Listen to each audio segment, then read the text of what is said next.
In 'పెళ్లి కాని ప్రసాద్' ఒక మంచి ఎక్స్‌పీరియన్స్ నాకు.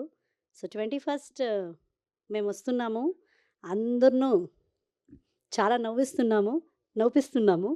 అండ్ నా కెరియర్‌లో ఇదొక మంచి మైలేజ్ ఈ సినిమా నాకిస్తుందనుకుంటున్నాను. ఎందుకంటే అన్ని సినిమాలో చాలా ఎమోషనల్‌గా చేశాను. సో, ఈ సినిమాలో నాది ఔట్ అండ్ ఔట్ కామెడీ. ఈ క్యారెక్టర్ ఇచ్చిన మన డైరెక్టర్ గారు అభిలాష్ గారికి చాలా థాంక్స్ చెప్పాలి. సో, ఆ కాన్ఫిడెంట్ పెట్టి ఈమె కూడా కామెడీ చేయగలుగుతారు అని ఆహ్, నమ్మి నాకు ఆ క్యారెక్టర్ ఇచ్చినందుకు నాకు చాలా సంతోషంగా ఉంది.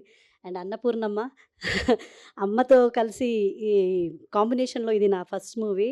అసలు ఒక ఫ్యామిలీలాగా చాలా ఎంజాయ్ చేసుకొని చేశాము. అండ్ సప్తగిరి సార్ చాలా మీతో వర్క్ చేయడం చాలా చాలా హ్యాపీగా ఉంది. And overall Priyanka garu is looking very gorgeous. And thank you అండి. Thank you sir. సో, డెఫినెట్‌గా 21st థియేటర్‌లో చూడండి. ఆహ్, ఫుల్ ఎంజాయ్ చేయండి. Entertainment full entertainment roller coaster అని చెప్పొచ్చు. Thank you so much.